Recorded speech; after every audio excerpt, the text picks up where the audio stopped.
उपरे आउ एक डिजिटल स्ट्राइक बैन हैला इमरान खान को एक्स अकाउंट।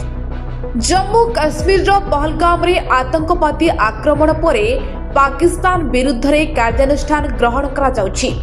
प्रथमे भारत रे रहुतबा पाकिस्तानी माने एवं तापरे भारत रे पाकिस्तानी यूट्यूब चैनल गुडी को बंद करा जाउछि। यह सहित भारत रे अनेक सोशल मीडिया प्लेटफॉर्म एवं पाकिस्तानी वेबसाइट उपरे प्रतिबंधक लगा जाउछि।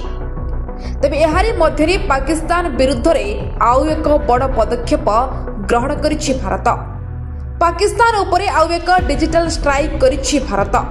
भारत सरकार पूर्वतन पाकिस्तान प्रधानमंत्री इमरान खान को एक्स अकाउंट को बैन करिछि। भारत रे पूर्वतन पाकिस्तान प्रधानमंत्री इमरान खान एवं पूर्वतन वैदेशिक मंत्री बिलावल भुट्टो जरदारी एक्स अकाउंट को ब्लॉक करा जायछि। पहलगाम आतंकवादी आक्रमण परे भारत विरोधी कार्यकलाप एवं बयान को दृष्टि रखी एही कार्यानुष्ठान निया जायछि। Bureau report, metro TV Odisha.